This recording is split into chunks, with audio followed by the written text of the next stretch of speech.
Good evening, everyone. We are now in Second Kings chapter 10. As we begin chapter 10, we need to be duly reminded that in chapter 9, we had the conferment and the anointing of Yehu, who were there to replace the previous king, Joram or Jehoram. Now, before we begin in chapter 10, I'd like to take you back to First Kings chapter 19 as a prophecy that was given to Eliyahu, Elijah. And it says here, God tells him, "You shall anoint Yehu, the son of Nimshi, king over Israel," which was done in Second Kings chapter 9 by Elisha. And then you shall anoint Elisha as a prophet in your place. But more important is in verse 17, "And shall come about the one who escaped from the sword of Hazael, who is king of Syria." And the king of Syria had actually injured the king of Israel, as well as the king of the south, Ahaziah. That was a very bad war, and Jehoram or Joram fled back to Jezreel, the city of Jezreel, with the mother Jezebel, and he was there trying to recuperate. When we were doing Second Kings chapter 9, Yehu was anointed king, and he went to Jezreel. He assassinated Jehoram. And so it tells us down in verse 17, Yehu shall put to death, uh, and the one who escapes from the sword of Yehu, Elisha, shall put to death. So there was this prophecy that Yehu is going after the family of the children of Ahav. We now turn to First Kings chapter 21.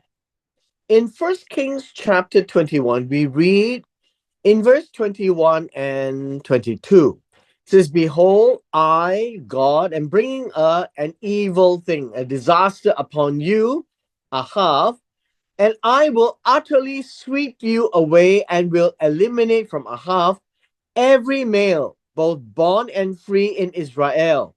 And these would be the house. I think we need to understand this would be the house of Ahav. So this is to tell them the disaster upon you and sweep you away. And this idea is with regards to his family to eliminate from Ahav every male, both born and free in Israel. In verse 22, then we read, "And I will make your house like the house of Jeroboam, the son of Nevat, and the house of Baasha, the son of Ahiah, because of the provocation which you have provoked me to anger, because you have misled Israel into sin." And this has to do with the worship of Baal, remembering the event where Elijah was confronting the 450 prophets of Baal on Mount Carmel. One last verse that we will read would be in verse 29. "After Ahav heard these words, he put on sackcloth, tore his clothes, fasted, and went about despondently. And God said these words, 'Do you see how Ahav has humbled himself before me? Because he has humbled himself before me, I will not bring the evil in his days. I will bring the evil upon his house in his son's days.'" And that would be Joram or Jehoram. And so we have read in Second Kings chapter 9 that the evil, the disaster upon the household of Ahav to be cut off starting from We now begin in verse 1, and this chapter, we can go through fairly quickly because it reminds us of what Jehu is going to do to execute the prophecy of God. And by prophecy, God has said that the household of Ahav will be cut off. And Yehu is now the one to apply that prophetic judgment. And so it's a judgment. And Yehu volunteered and willingly subscribed to that. And so he became king. As he had killed in chapter 9, both Joram as well as the mother Jezebel, according to the prophetic words of God to Elijah, we turn to chapter 10 with regard to the rest of his household. Now, Ahav has 70 sons, and they were in Samaria. Jehu was in Jezreel. And so Jehu wrote letters and sent them to Samaria to the officials of Jezreel, the elders, and to the guardians of the children of Ahav, to Samaria. And he wants to know actually who is on his side. He is assessing his opportunity. Verse 2, now when this letter comes to you, since your master's sons are with you, as well as the chariots and the horses, meaning the army, and a fortified city and the weapons in Samaria. Verse 3, select the best and most capable of your master's sons, seat him on his father's throne, and fight for your master's house, meaning to put one of them as king. Verse 4, and then they feared greatly, they are so worried, and then said, behold, the two kings did not stand firm before him, who is Jehu. How then can we stand? And this really was a situation where they were sizing up their possible outcome of this confrontation. Verse 5, and the one who was in charge of the household, and the one who was in charge of the city of Samaria, and the elders and the guardians of all the 70 children, sent word to Jehu, saying, we are your servants. And so here Jehu will know who is on his side. Everything that you will tell us, we will do. We will not appoint any man king to confront Jehu.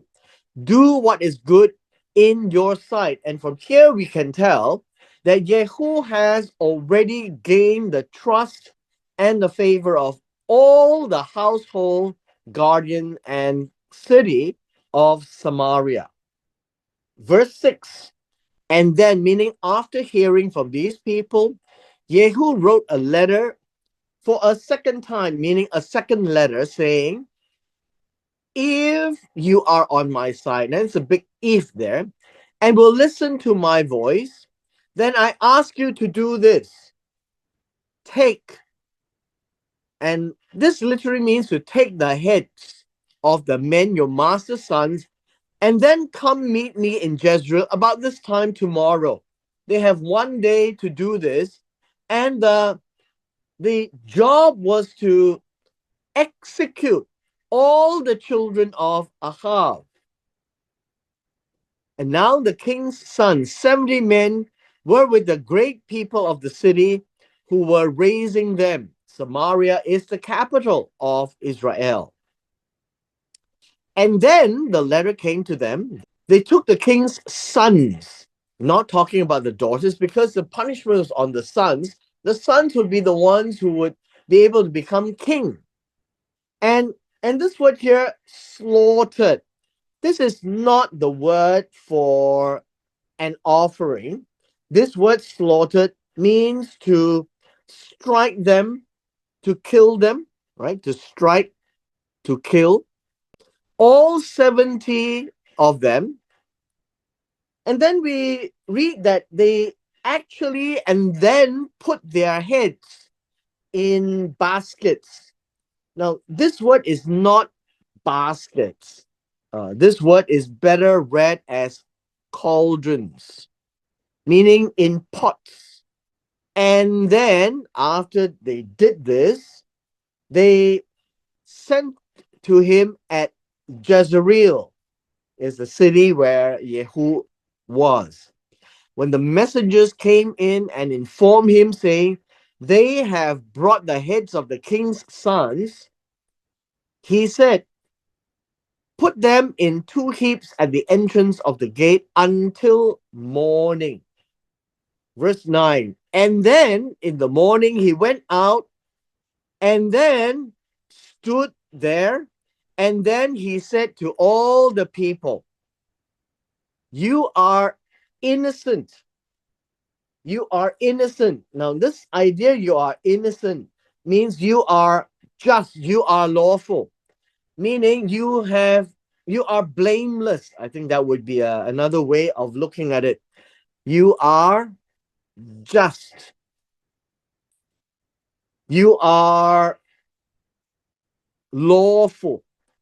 These killings by the people of the 70 sons of Ahav is lawful. Behold, I conspired against my master, that is Joram, and then killed him. But who killed all these? Verse 10.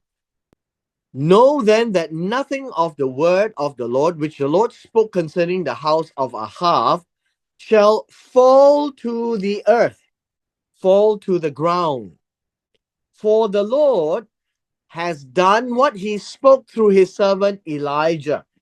Now we read this in 1 Kings chapter 19, verses 16 to 17, as well as in 1 Kings chapter 21. And it is what God has done. Now, why did he say this? Is because the things that he did to kill Joram and then to kill all these people, the 70 sons of Ahav, is the word of the Lord.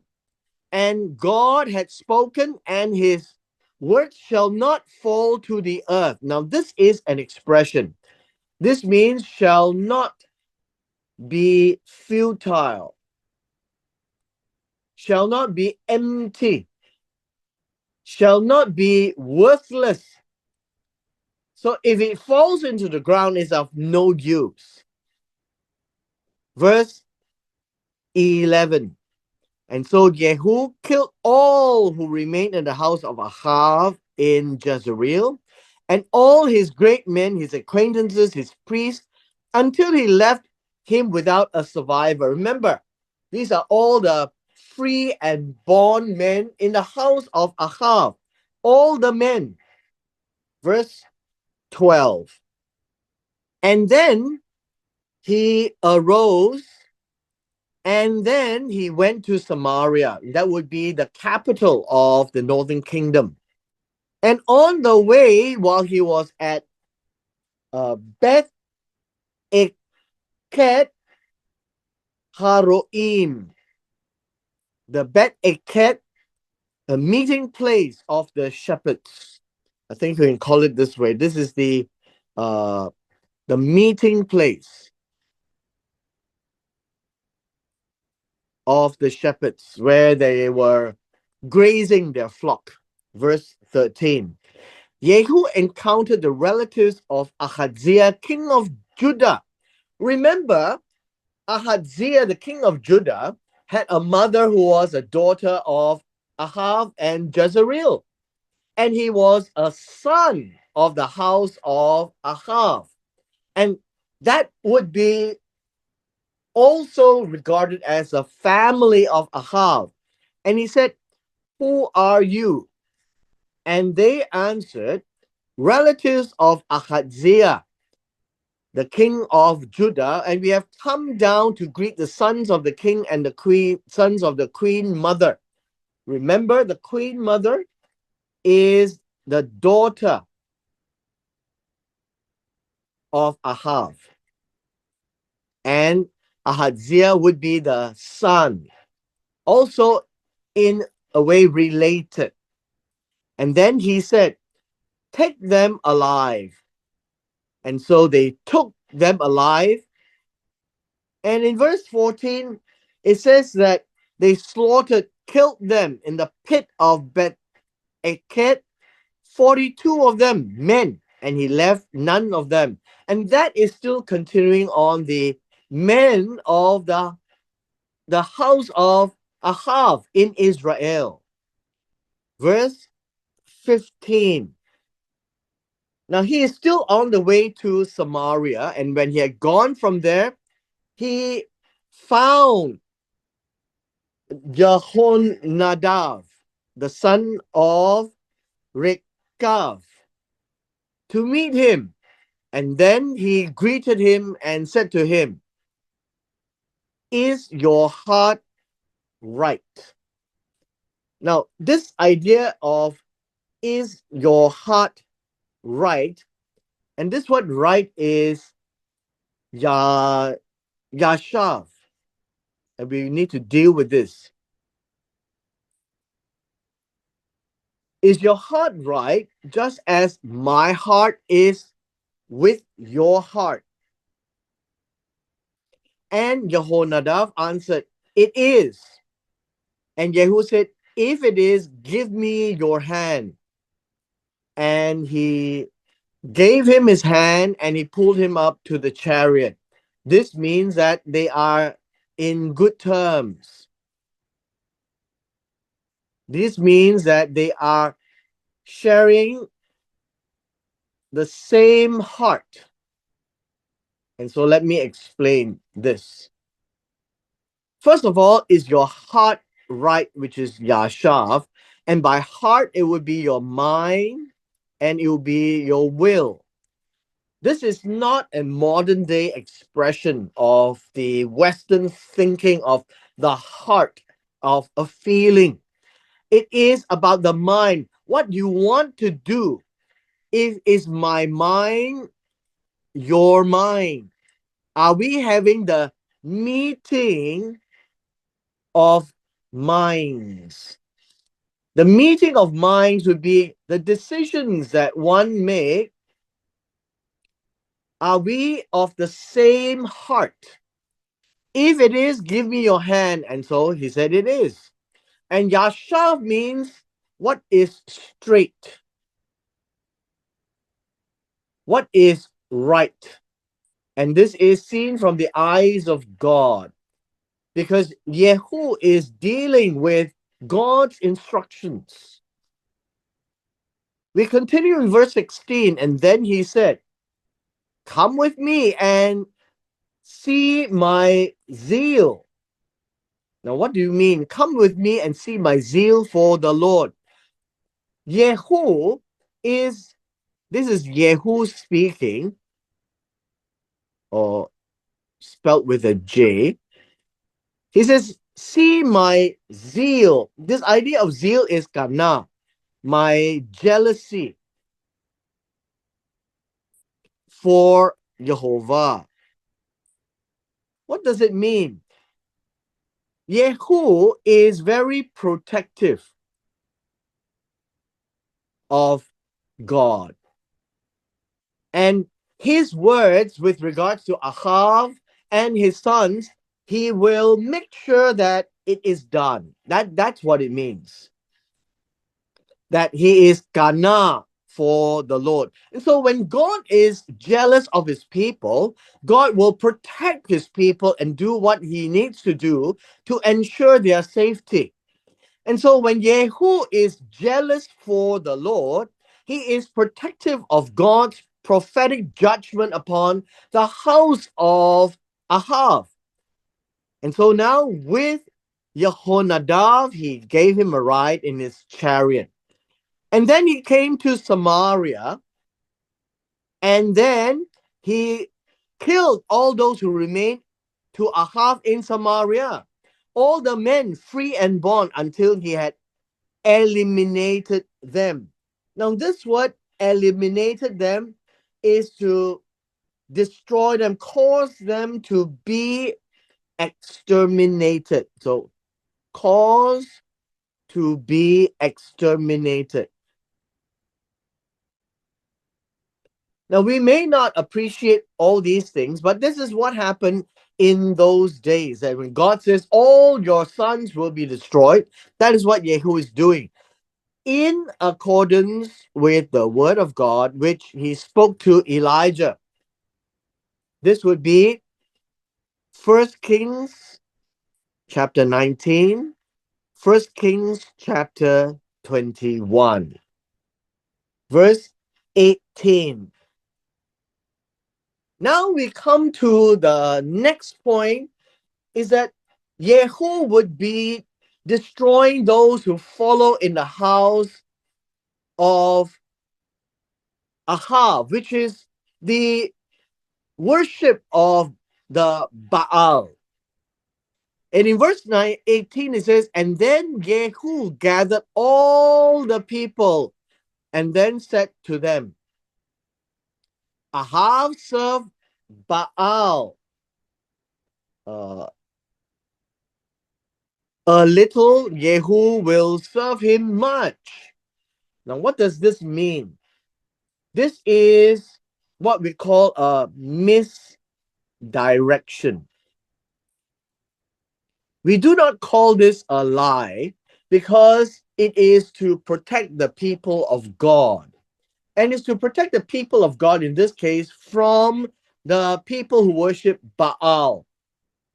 This is what I would call a misdirection. Very much like how Rahab misdirected the people when they were looking for the spies in Jericho.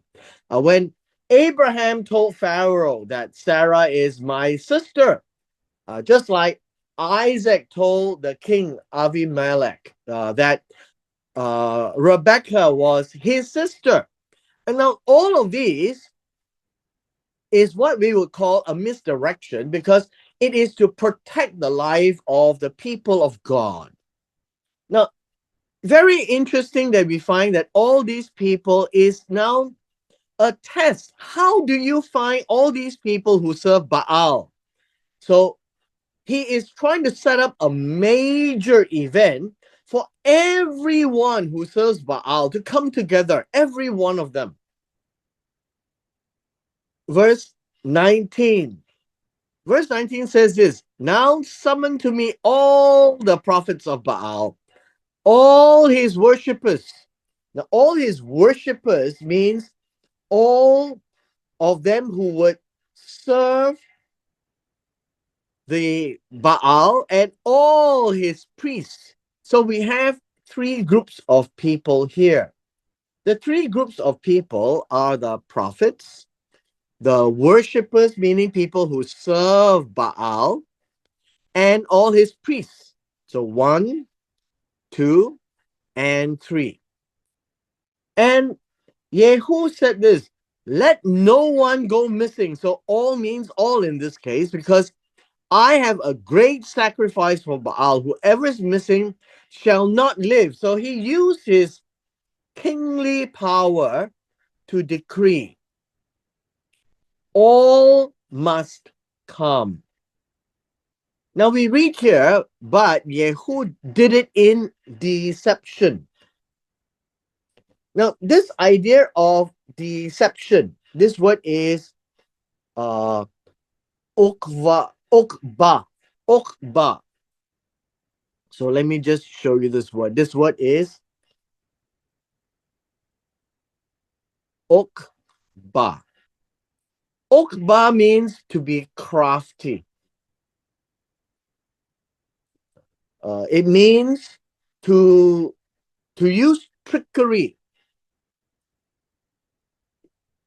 That he is showing his wisdom in doing things in order to eliminate worshippers of Baal. Now, this word eliminate literally means cause to destroy.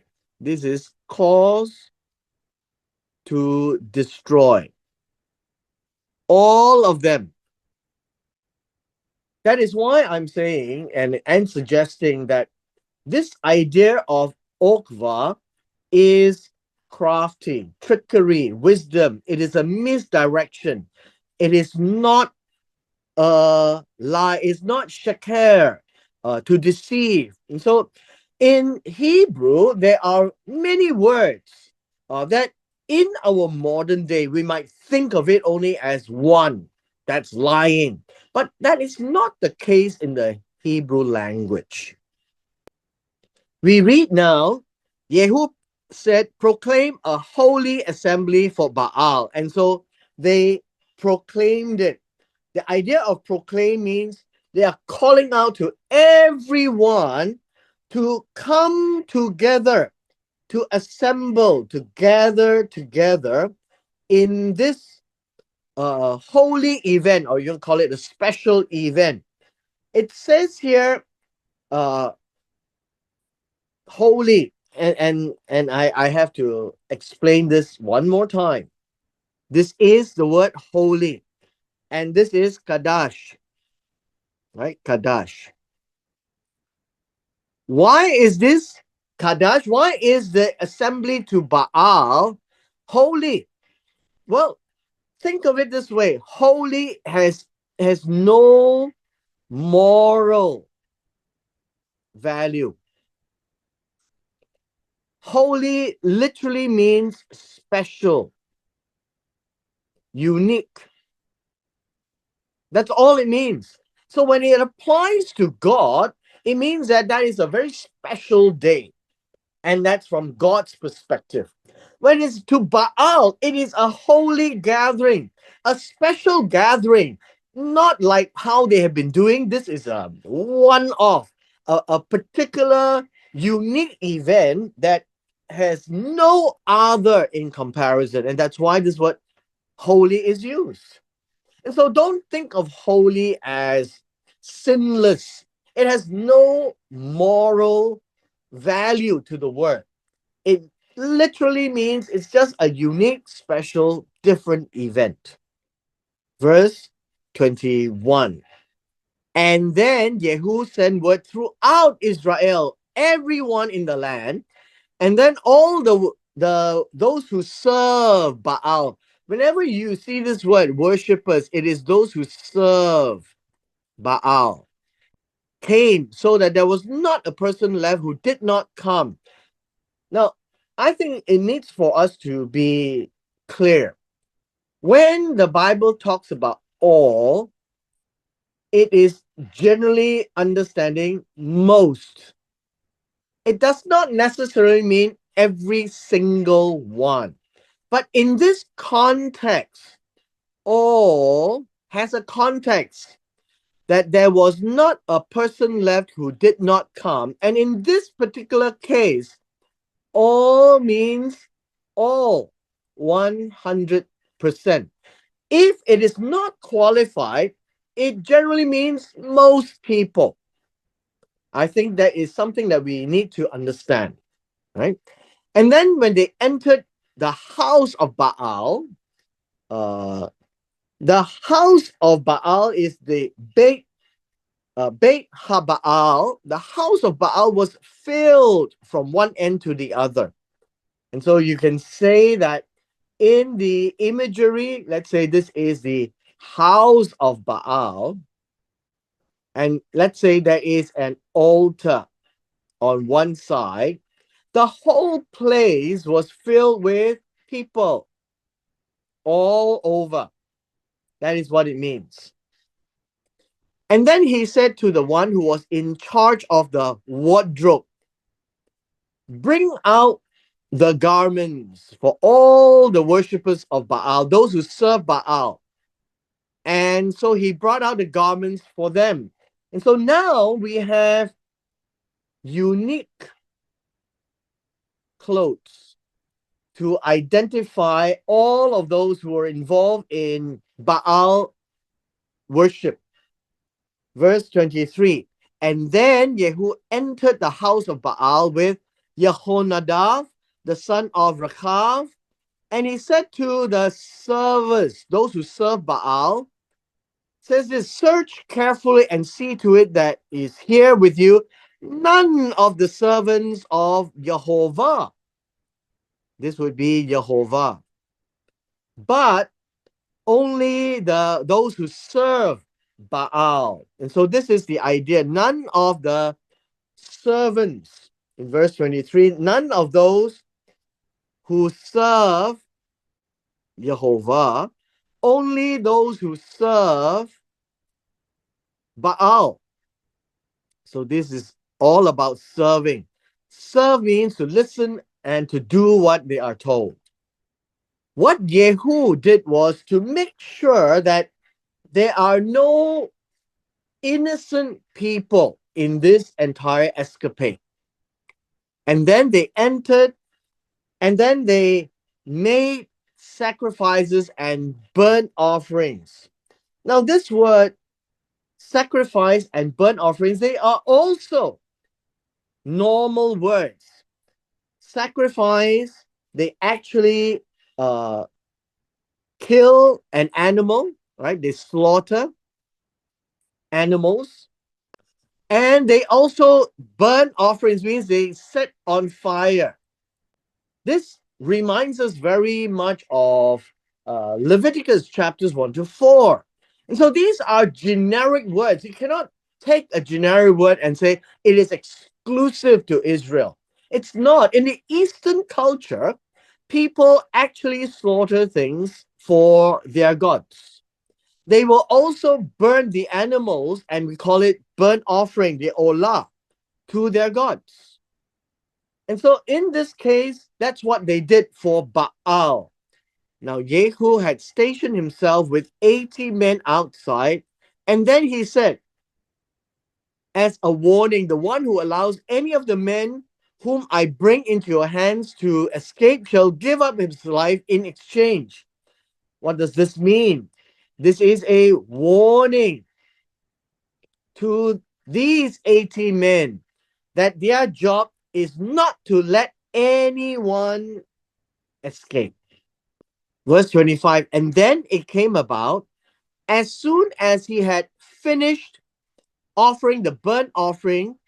Now, this is a problem with the translation. You need to think of it, this word in verse 25, he would be Jehu, but Jehu did not do all these. I am not inclined to suggest Jehu did it. He may have misled them to come together as a special event, but Jehu did this. He announced the end of service, meaning all the offerings is complete. So he made that decree, he made the announcement as a king. Basically, it is the end. So announce that it is done. That Jehu said to the guard and to the royal officers, now you can go in, kill them. And that is the whole plan, this plan. Go in, kill them, let none of them come out.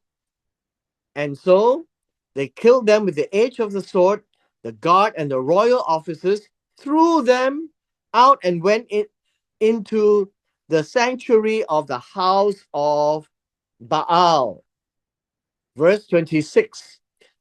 Inside, and then they brought out the memorial stones of the house of Baal and then burned them.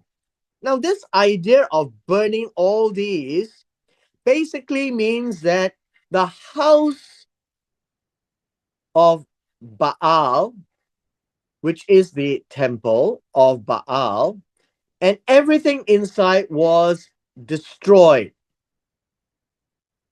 So the symbols were destroyed and the people were destroyed. Those who serve, who are priests, and who are prophets in one go. Verse 27. Then we have the word here, and then they also tore down the memorial stones of Baal and tore down the house of Baal and made a latrine as to this day. Now, in verse 27, the idea of this word I think we need to explain a little bit. It says latrine. Now, we don't have a peculiar way of explaining. This is a place to excrete. There is no meaning called a latrine. This is a modern word, but it is a place where people go to do their business, basically. And in that sense, you will also see the desecration of Baal.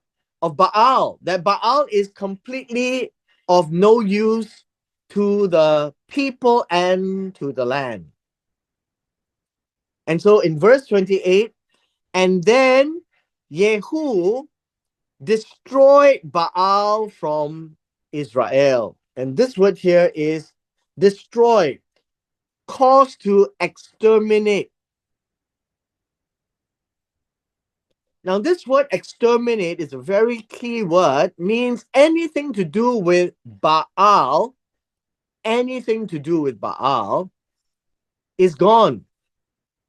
People who serve the priest, the prophet, and the symbols were all destroyed. Now, in verse 29, we read of something a bit peculiar.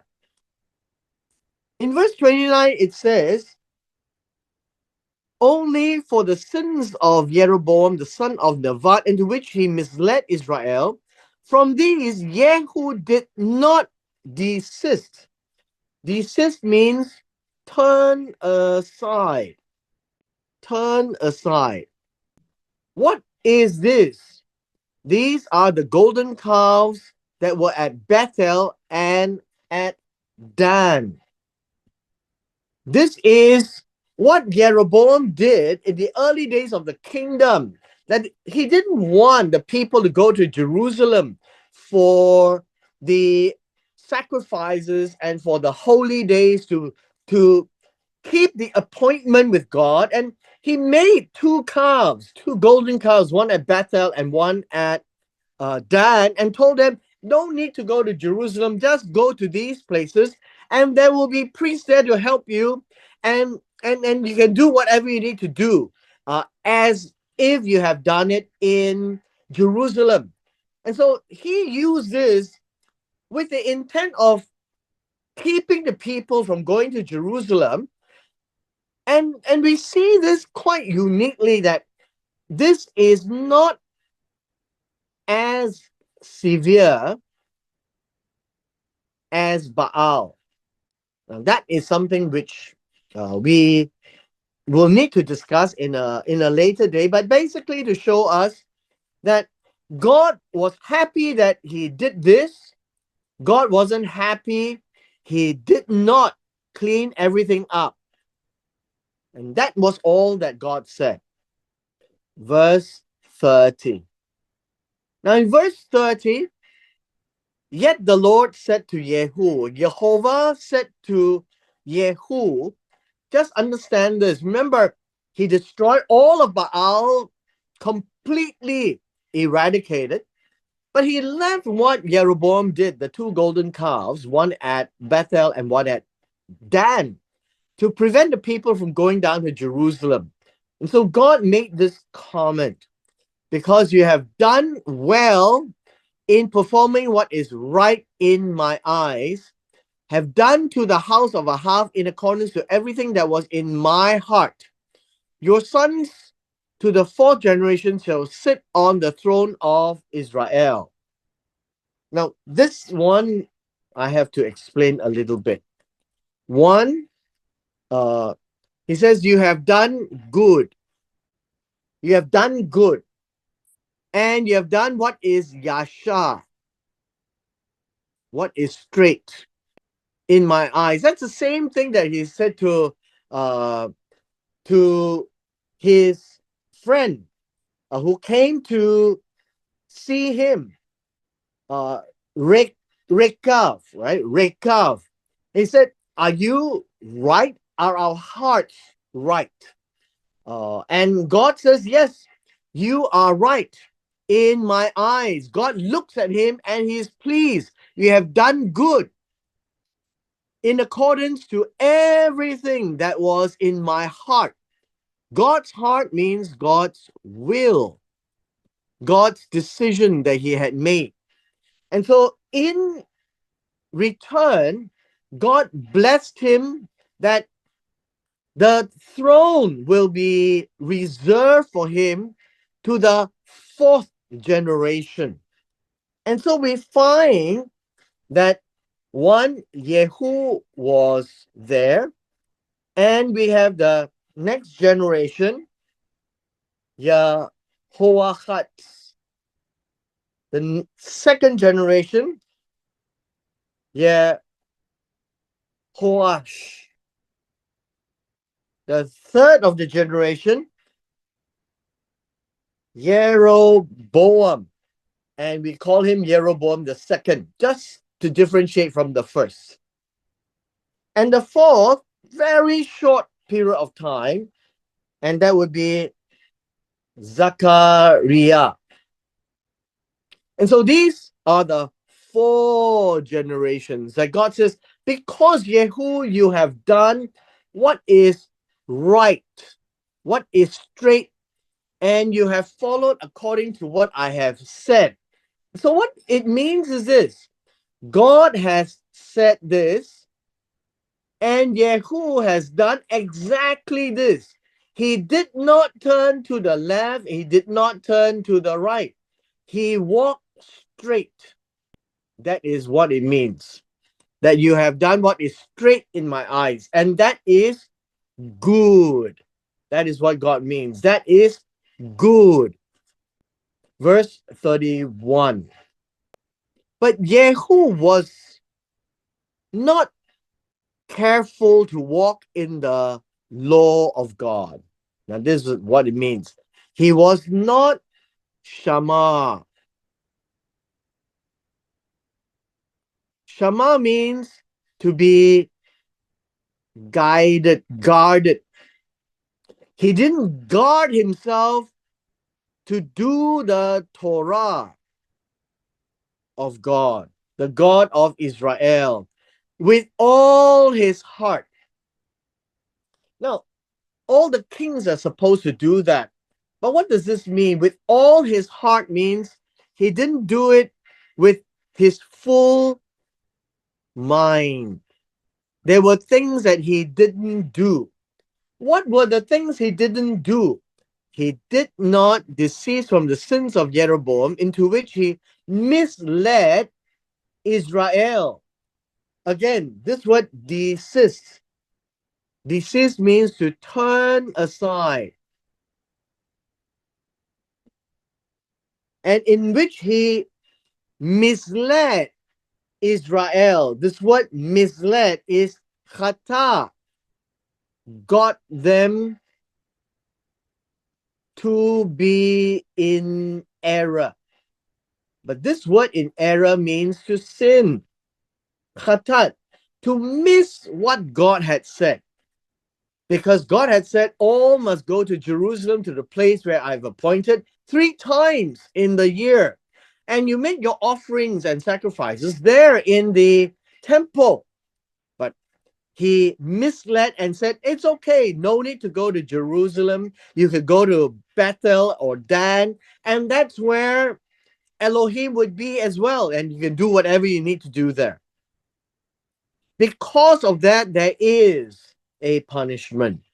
So in those days, the Lord Jehovah began to cut off pieces from Israel, and Hazael defeated them throughout the territory of Israel. This word cut off means to trim. I think we can say that, to trim off. Trim off means what? Trim off means if you have this big piece, then to trim means to cut off a little bit at the side. A little bit here, a little bit there. And this is to trim. And this is what God did. He trimmed off pieces of Israel. So Hazael from Syria did this work for God to teach Yehu a lesson. Verse 33. Verse 33 tells us it was from the Jordan eastward, all the land of Gilead, the Gadites, the Reubenites, the Manassites from Aroer, which is by the valley of Arnon, that is Gilead, and Bashan. Now, just for our own sakes, you can see if this was in the north, we have the Galilee. We have the Galilee, and then we have the river down to the Dead Sea. This area here would comprise of from the river of Aroer all the way up to this part. So all of these parts are all taken over by Hazael.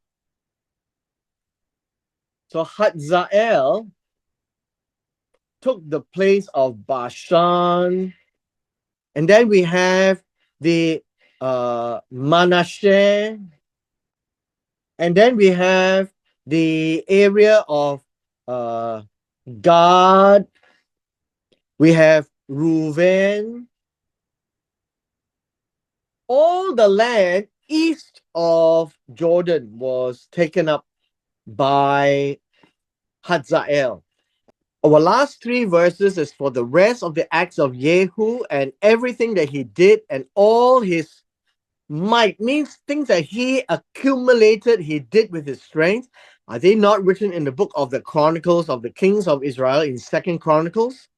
And Jehu lay down with his fathers, he died, and they buried him in Samaria, and his son Jehoahaz became king in his place, the first of the 4 generations. So the time which Jehu reigned over Israel in Samaria was 28 years. This marks the end of the reign of Jehu and the beginning of the first generation that God had promised him and his sons. And in that promise, whether they are good or bad, God will retain the seed because of his promise to Jehu. Because Jehu did everything that was in accordance to what God had said to destroy the generations, the sons of Ahav. But one of the things that he didn't do was that he only removed Baal, but he didn't remove the works of Jeroboam. As I had mentioned, the works of Jeroboam is misleading. It is telling the people that it was okay to do all that God has said in Bethel and Dan. And God was not happy. And God started to trim off the kingdom of Israel, beginning with the eastern portions of Israel.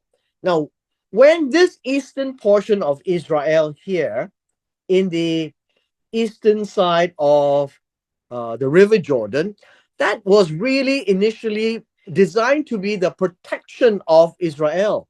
Without this protection of Israel, then the kingdom of Israel in the western side of the River Jordan, will be susceptible to any attacks from here on.